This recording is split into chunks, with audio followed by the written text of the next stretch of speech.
In this video, we are discussing about the condition for reciprocity.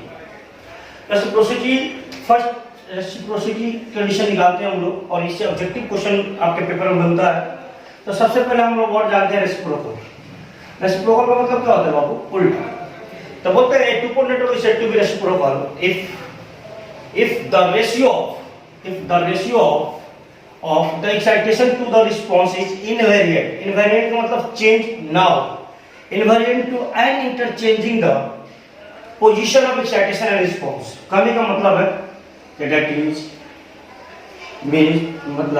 is अगर हमारे पास to pole network है और इस नेटवर्क का रिस्पांस की बात किया जाए, क्या बात की जाए? रिस्पांस। तो सबसे पहले हम इसको इनपुट देते हैं V1 इक्वल टू बोलते हैं Vs दैट इज I1 और इसके पास हम लोग आउटपुट देते हैं। तो आउटपुट में जो भी करंट यहाँ I2 डैश जाएगा, बेसिकली I2 ये होता है और यहाँ से ध्यान से देखो तो शॉर्ट हो गया तो V2 का वैल्यू क्या हो जाएगा? 0। तो यहाँ से बोला जाता है कि Vs by I1 this is the excitation. क्या हो? एक्साइटेशन। और इसको बोलते हैं रेस्पॉन्स। तो ये excitation Vs by I2 dash, Vs by I2 dash, ये आ गया ratio of excitation to response. और कितना आ गया बाबू? Vs by I2 dash. Equation number 1। अब ये बोला है इस दोनों का रेशियो, अब इसका अगर इससे इस नेटवर्क हम रेसिप्रोकल कब बोलेंगे? जब इसके पोजीशन को इंटरचेंज करते हैं। मतलब है कि ये इनपुट चला जाए यहाँ पे, मतलब यहाँ हम इनपुट लगा दें और ये आउटपुट कहाँ से? इस पोर्ट से। मतलब इनपुट पोर्ट से हम आउटपुट और आउटपुट को क्या बना दें? इनपुट बना दें। कहने का मतलब है बाबू ये कब हम क्या करेंगे? यहाँ हम इनपुट लगा दिए, V2 इक्वल टू Vs बोल दिया, I2 का डायरेक्शन यही रहेगा और अपने पास यहाँ इसका रिस्पॉन्स लिया जाए। क्या लिया जाए बाबू? रिस्पॉन्स लिया जाए। यहाँ V1 की वैल्यू क्या हो जाएगी? 0। क्यों? क्योंकि शॉर्ट हो गया। तो यहाँ से the ratio of excitation to response, ये केस सेकंड बोल देते हैं, ये केस फर्स्ट। केस फर्स्ट में हमने पोजीशन डिसाइड किया और यहाँ पोजीशन क्या किया? इंटरचेंज कर दिया। After interchanging the position,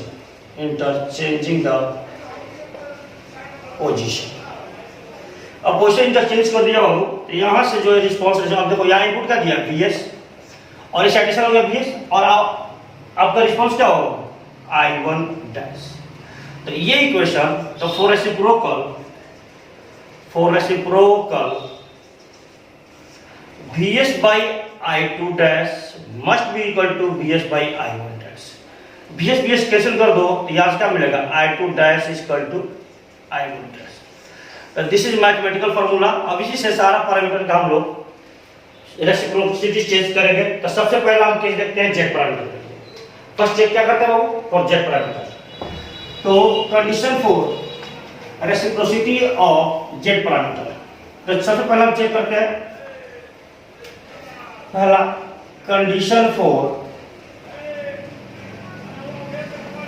reciprocity of Z parameter. अब जेड पैरामीटर जानते हैं, we know V1 equal to Z11 I1, Z12 I2, equation number 1, और V2 equal to Z21 I1 और Z22 I2, इक्वेशन नंबर 2। अब इसको हम लोगों को रेसिप्रोकल चेक करना है। सबसे पहला केस फर्स्ट में क्या देखा था? हम लोगों ने एक्साइटेशन पे सोर्स लगा दिया था। देखिए सोर्स लगा देते हैं, यहाँ हमने सोर्स दे दिया V1 equal to Vs that is I1 और यहाँ हम लोग ये जेड पैरामीटर का नेटवर्क है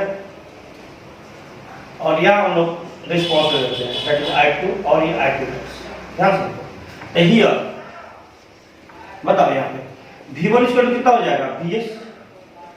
I1 इक्वल टू I1 ही रह जाएगा। अब देखो V2 इक्वल टू क्या हो जाएगा? यहाँ पे देखो ये शॉर्ट हो गया, V2 इक्वल टू 0 और I2 इक्वल टू -I2। अब इस वैल्यू को इस इक्वेशन पुट करके और हम लोग VS बाई क्या देखेंगे, VS by I2 dash. VS by I2 हमारा पर्पस है VS बाई I2 निकालना बाबू, हम लोग को VS बाई I2 ही निकालना है। तो कैसे निकालते हैं देखो, तो from equation first V1 equal to VS Z11 I1 plus Z12 और इसके ऊपर क्या करेंगे I2 डैश रख देंगे। तो यहां से क्या बनेगा, ये Z11 I1 और माइनस Z12 I2 डैश बन जाएगा इक्वेशन नंबर 2। अब फ्रॉम इक्वेशन 2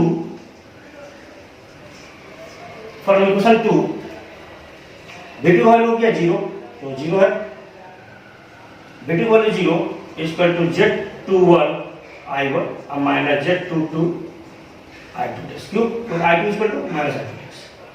यहां से हम I1 की वैल्यू निकाल लेते हैं। तो देखिए I1 इक्वल टू कितना आएगा, Z22 by Z21 into I2 dash आएगा। अब इस I1 की वैल्यू इक्वेशन 1 में पुट कर देते हैं। Putting the value of I1 in equation number किसमें, थर्ड। देखिए इक्वेशन नंबर थर्ड पुट करते हैं। तो थर्ड पे पुट करने के बाद क्या मिलेगा, देखो VS equal to Z11 I1 में जब पे रखना है हमको ये Z22 Z21 I2 डैश और minus Z12 I2 dash. I2 dash को कॉमन करो, I2 डैश को कॉमन करके यहाँ भेज देंगे तो हम लोग को ये मिल जाएगा देखो तो, और इसका एलसीएम ले लो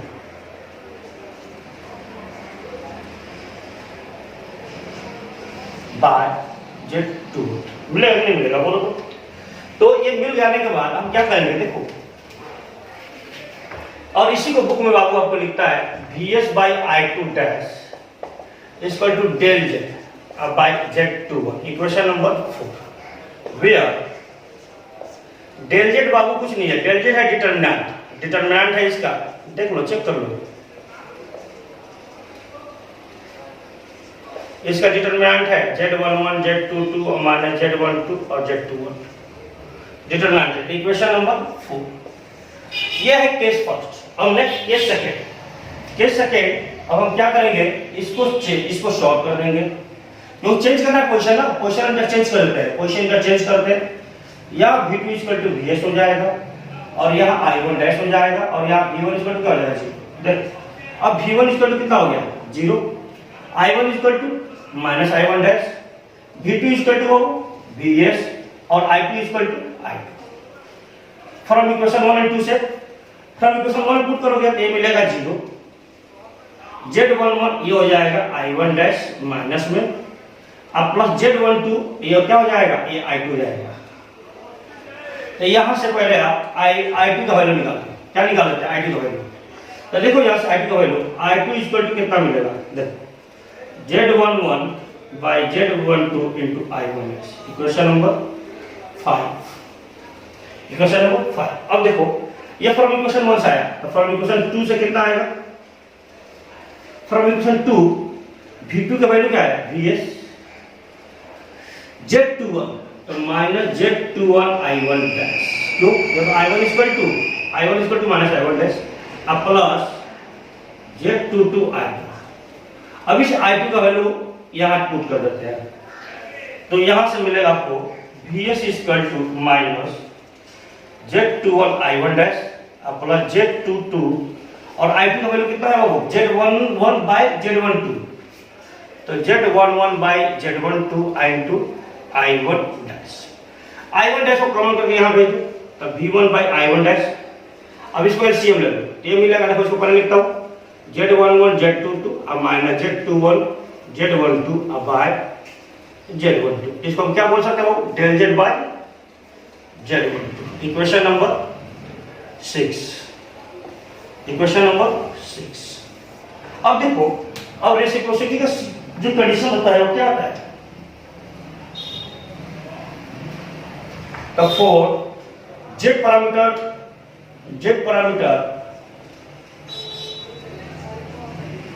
will be reciprocity network as reciprocity where VS by I2 dash must be equal to VS by तो from equation 4 and equation 6 Vs by I2 dash कितना है देखो तो डेल जेड बाई Z21 और Vs by I1 डैश कितना है del Z by Z12 ये del Z cut जाएगा तो Z12 is equal to Z21 तो this is the condition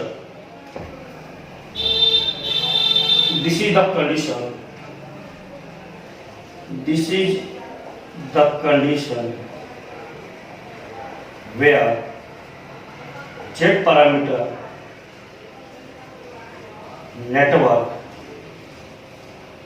will be reciprocal।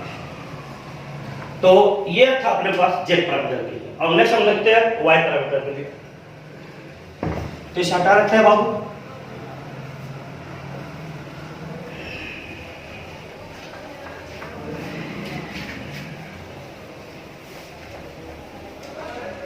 तो condition for reciprocal of Y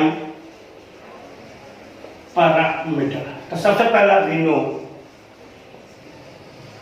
no I1 is equal to y1 v1 plus y12 v2 equation number 1 और I2 is equal to y21 v1 plus y22 v2 equation number 1। अब यहाँ पे case first क्या मैं direct prove कर सकता हूँ तो डायरेक्ट प्रूव करता हूँ। कैसा हम लोग बनाया था यहाँ पे देखो ये बनाया था हम लोगों ने ये बनाया था v1 is equal to vs ये I1 और इसको हमने क्या किया था शॉर्ट करने से 0 और इसमें I2 जाएगा और यहाँ पे क्या होगा I2 डैश बनेगा।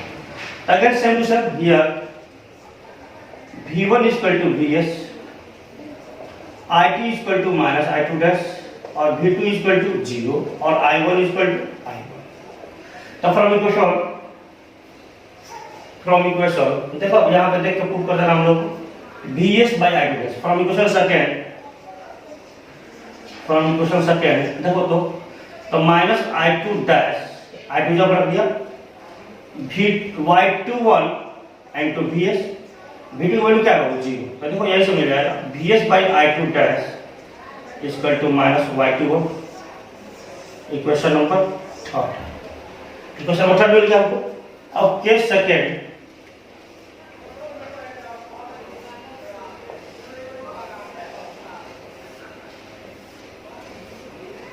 में इसको क्या करते हैं शॉर्ट ये हम लोग को बन जाएगा I1 डैश I1 v1 की वैल्यू हो जाएगा 0 ये होगा y पैरामीटर का नेटवर्क होगा और ये अपने पास होगा I2 डैश I2 और ये होगा v2 इक्वल टू vs ये अपने पास बाबू y पैरामीटर होगा।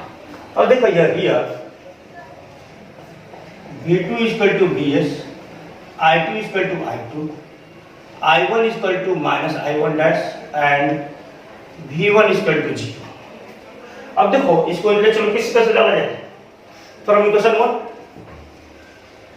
इक्वेशन 1 देखिए I1 जब तक minus I1 dash equal to ये हो जाएगा 0 और प्लस y12 vs तो vs by I1 dash equal to कितना y12 equation number 4।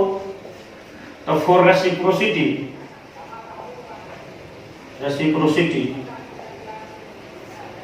vs by I2 dash must be equal to vs by I1 dash बोलिए इक्वेशन 4 यानी y21 और minus I12 minus करके क्या आ जाएगा y21 इक्वल टू y12। तो this is the condition यही condition है जहां पर y पैरामीटर क्या होगा रेसिप्रोकल होगा। नेक्स्ट हमारे पास क्या है बाबू x पैरामीटर। अब नेक्स्ट हम निकालते हैं x पैरामीटर के लिए। तो फॉर x पैरामीटर ध्यान सुनिएगा for x parameter we know v1 is equal to h11 I1 plus h12 v2 और I2 is equal to h21 I1 plus h22 v2 हम लोग जानते हैं। तो केस फर्स्ट वही रहेगा ट्रेस फर्स्ट में, अब यहाँ कौन सा पैरामीटर रहेगा, H parameter, same to same. तो फ्रॉम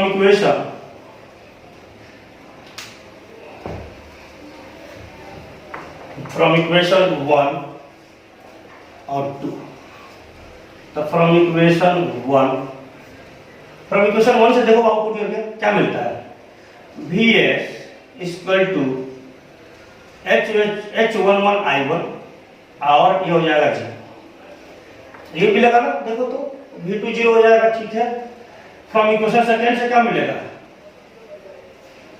I2 का वैल्यू क्या है, I2 का वैल्यू है minus I2 dash equal to H21I1 और ये हो जाएगा 0। देखो अब यहीं से डिवाइड करो, तो VS बाई I2 डैश यहीं से डिवाइड कर देते हैं, नेगेटिव उधर भी देते हैं, H11 बाई H21 माइनस में I1 क्या होगा, I1 बाई I1 एक का जाएगा, तो अपने पास क्या आ जाएगा, VS बाई I2 डैश आ जाएगा बाबू H11 माइनस में H21, इक्वेशन नंबर थर्ड।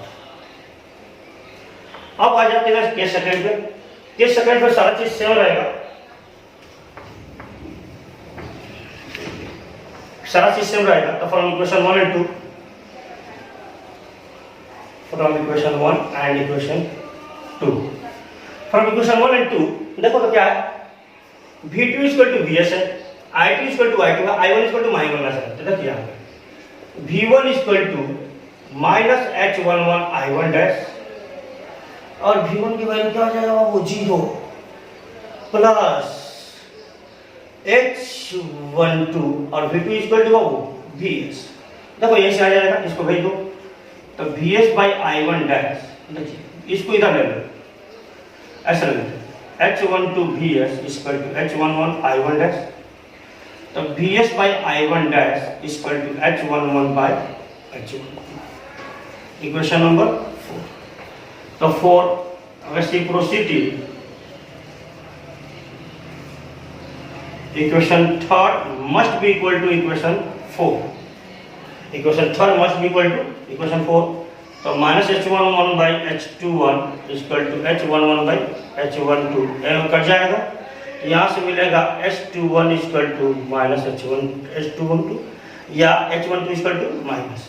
तो दिस इज द कंडीशन, ये एक कंडीशन है जहां पर एच पैरामीटर क्या होगा बाबू, रेसिप्रोकल होगा। नेक्स्ट अपने पास केस है ABCD पैरामीटर, कौन सा parameter Babu, ABCD parameter.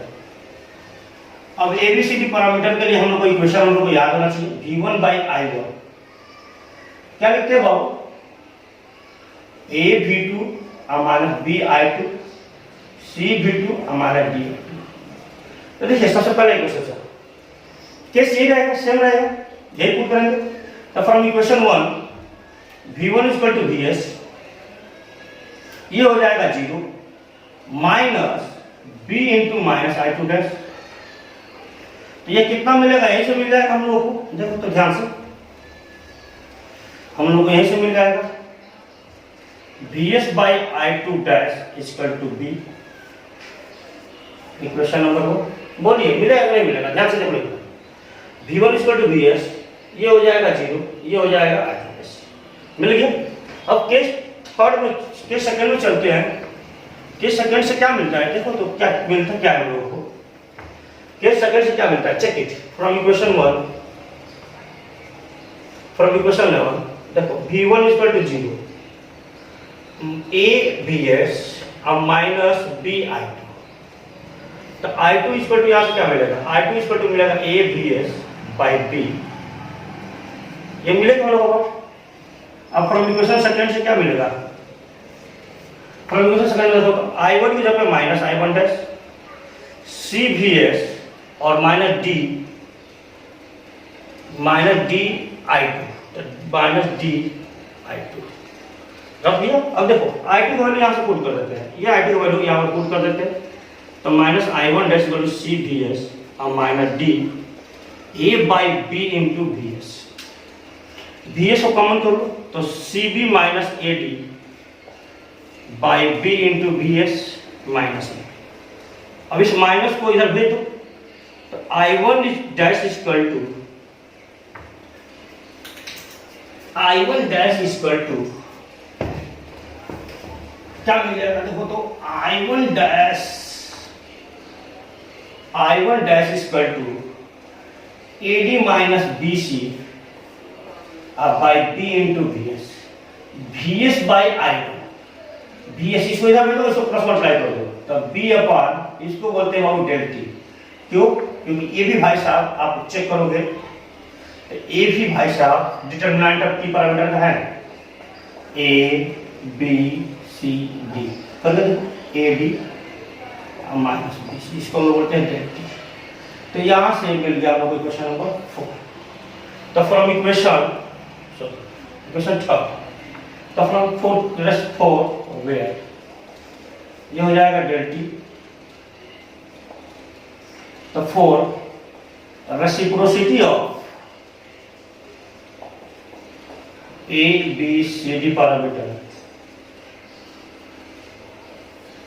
Equation third must be equal to equation 4। Equation third कितना है? इक्वेशन थर्ड है यही पे है, VS by I2 dash is equal to VS by I1 dash. तो VS by I2 dash B था और यहाँ पर B by del T, B से B कटेगा, डेल T इक्वल टू कितना? 1, डेल T इक्वल टू 1 या AD minus BC equal to 1। ये लास्ट सेमेस्टर के ऑब्जेक्टिव क्वेश्चन थे, ध्यान रखिएगा। ये हालांकि सिलेबस में नहीं है पर ऑब्जेक्टिव क्वेश्चन लास्ट सेमेस्टर का पूछ लिया था ये।